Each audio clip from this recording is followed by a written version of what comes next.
شوف خويا راه هادشي ما بقاش كيتسكت عليه، ينعلبوه مو هاد الملك.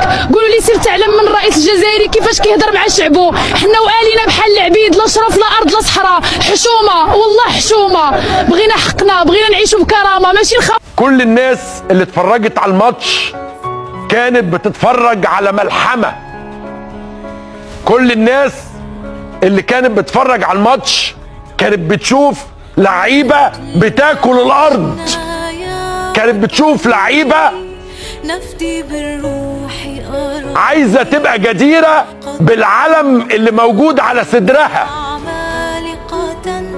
في الحرب نذل أعادينا وإن اليوم عمالقة في السلم حماة مبادينا من أجلك من أجلك. On commence aujourd'hui avec une image forte, celle d'une femme marocaine en larmes qui s'adresse directement au pouvoir sur les réseaux sociaux. Des mots très durs. Et puis elle fait une comparaison pour le moins inattendue avec le président algérien. Oui, une séquence brute, très brute, est devenue virale. Et c'est ça qui est interpellant. Au-delà de l'émotion personnelle évidente, sa diffusion massive montre bien qu'elle touche quelque chose de profond. Une sorte de fissure, peut-être, dans le discours officiel. Exactement, une parole qui échappe. Et cette référence spécifique aux voisins algériens, c'est là, je pense, que l'analyse devient vraiment intéressante sur les perceptions croisées au Maghreb. Tout à fait, parce que l'émotion est là bien sûr, mais la dimension politique est immédiate. Comparer comme ça les styles de leadership, c'est déjà poser un jugement, non ? Absolument. C'est un acte politique en soi, consciemment ou non.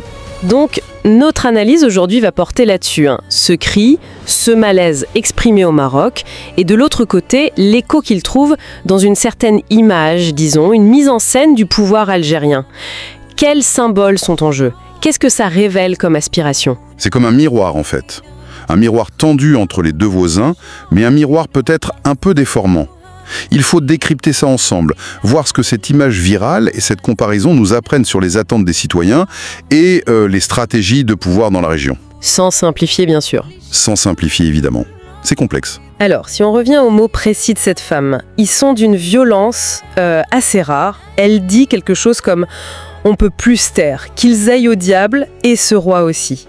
Dites-lui d'aller apprendre du président algérien comment il parle à son peuple. Nous, on vit comme des esclaves, sans honneur. C'est frontal. C'est extrêmement frontal. L'accusation de mépris, de déconnexion, elle est limpide.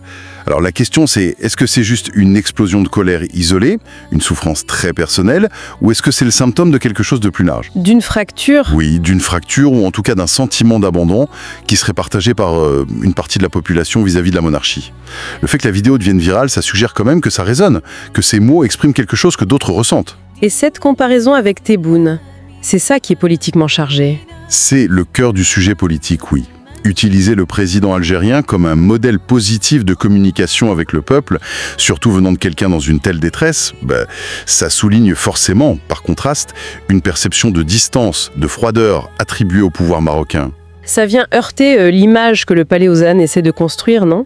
L'image du roi des pauvres, du monarque proche. Tout à fait. Cette image de proximité, elle est très travaillée depuis longtemps. Mais là, ce cri dit autre chose. Il dit cette mise en scène, ça ne prend plus ou on n'y croit pas. On touche à l'écart entre la communication officielle et le ressenti. Oui, mais alors, est-ce que cette comparaison, en fait, sous le coup de l'émotion, ce n'est pas aussi une idéalisation de l'Algérie, une méconnaissance peut-être des réalités algériennes elles-mêmes ? C'est une excellente question. Et c'est là qu'on entre dans l'analyse des symboles et de la communication politique. Prenez l'exemple qu'on cite souvent pour illustrer cette supposée proximité algérienne. La poignée de main Tebboune-Marès. Exactement. La fameuse poignée de main entre le président Tebboune et le footballeur Riyad Mahrez. Si on regarde la séquence, objectivement, c'est une interaction assez banale, non ? Un chef d'État, une star du foot. Classique, voilà, classique. Rien de révolutionnaire. Mais la perception, l'interprétation qui en a été faite, notamment sur les réseaux sociaux algériens, et même au-delà, c'était tout autre chose. Qu'est-ce qu'on a dit ? On a parlé d'un geste humain, simple, naturel. Les commentaires soulignaient un président souriant, détendu, confiant, presque paternelle. L'image a frappé par son apparente spontanéité. Et ça contrastait avec quoi dans l'esprit des gens? Probablement avec une image plus rigide, plus protocolaire, qu'on peut associer, à tort ou à raison, à d'autres chefs d'État et peut-être spécifiquement au monarque. Donc on est en pleine construction d'images politiques, là. Ce surnom qui a circulé Ami Tebboune, ça participe de ça, de cette volonté d'afficher une proximité. Mais la vraie question, c'est: est-ce que cette image, elle colle à la réalité de la gouvernance? Est-ce que c'est juste une façade républicaine, plus moderne en apparence, face à un formalisme monarchique? Que ce soit stratégique ou sincère, peu importe presque, l'image produit des effets politiques. La perception, c'est une réalité politique en soi. Et le contraste qui est mis en avant ici, c'est celui entre un pouvoir hérité, traditionnel, la monarchie, et un pouvoir qui, en théorie du moins, vient du peuple par les élections, la République. Même avec toutes ses complexités en Algérie, bien sûr. L'argument sous-jacent serait donc: le modèle algérien perçu repose plus sur la confiance, la proximité, alors que d'autres, comme le marocain, selon cette femme, inspireraient la crainte, la distance. C'est un peu ça l'idée qui transparaît. Une légitimité par la proximité affichée contre une légitimité par la tradition et une certaine distance. Du coup, si on suit ce fil, le cri de cette Marocaine, ça dépasse la simple critique de la monarchie. C'est une quête de dignité, en fait. Elle le dit, nous voulons nos droits, nous voulons vivre avec dignité. C'est peut-être ça le cœur du message qui explique pourquoi ça touche autant de monde. Oui, je crois que c'est fondamentalement ça. Le besoin de reconnaissance, de respect. Ne pas se sentir ignoré, ou pire, méprisé par le pouvoir. La perception, toujours la perception, c'est que certains systèmes, par leur nature ou leur pratique, créent une distance vécue comme une humiliation. Alors que d'autres, ou du moins l'image qu'ils projettent, comme ici celle du président algérien, essaieraient de cultiver une forme de sincérité, de proximité, d'humanité dans le pouvoir. Le cri d'un côté, l'image souriante de l'autre.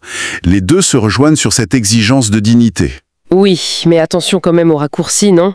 Un dirigeant qui sait se montrer proche, simple, est-ce que c'est forcément un bon dirigeant? Est-ce que ça garantit les libertés, la bonne gouvernance? Bien sûr que non. L'équation n'est jamais aussi simple. Cette communication très humaine, très émotionnelle, ça peut aussi être une technique populiste très efficace, non? Pour masquer d'autres réalités, des problèmes économiques, un manque de démocratie. L'image peut être un piège. C'est la mise en garde essentielle. L'image est un outil. Elle peut servir à tout. Il faut toujours essayer de voir derrière. Mais ce qui est intéressant, je trouve, dans la juxtaposition de ces deux éléments, le cri marocain, l'image algérienne, c'est de ne pas juste les opposer. Mais de les voir comment alors? Peut-être comme complémentaires, comme les deux faces d'une même médaille dans le paysage politique et émotionnel de la région. D'un côté, le cri exprime le manque, la souffrance, la dénonciation d'un système jugé trop distant, déconnecté. Et de l'autre côté, l'image du dirigeant algérien proche, ça incarnerait, symboliquement au moins, une sorte d'alternative. Une inspiration possible, fondée sur une promesse de plus d'humanité. C'est cette dialectique qui est intéressante. Le besoin exprimé d'un côté et une réponse, pour l'instant surtout symbolique, de l'autre.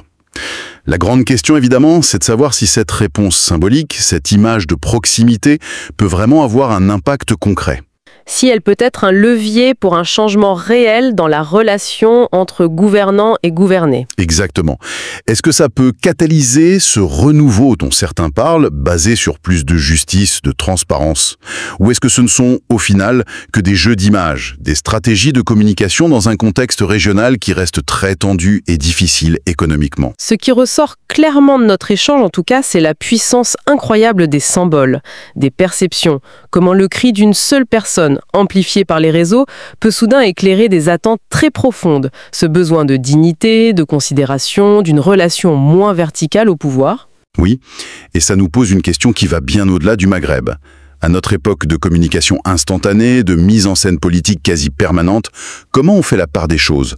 Comment distinguer la proximité réelle d'une posture bien rodée? D'une stratégie d'image. Voilà, entre le souci sincère de l'autre et une communication qui vise juste à séduire ou à calmer l'opinion.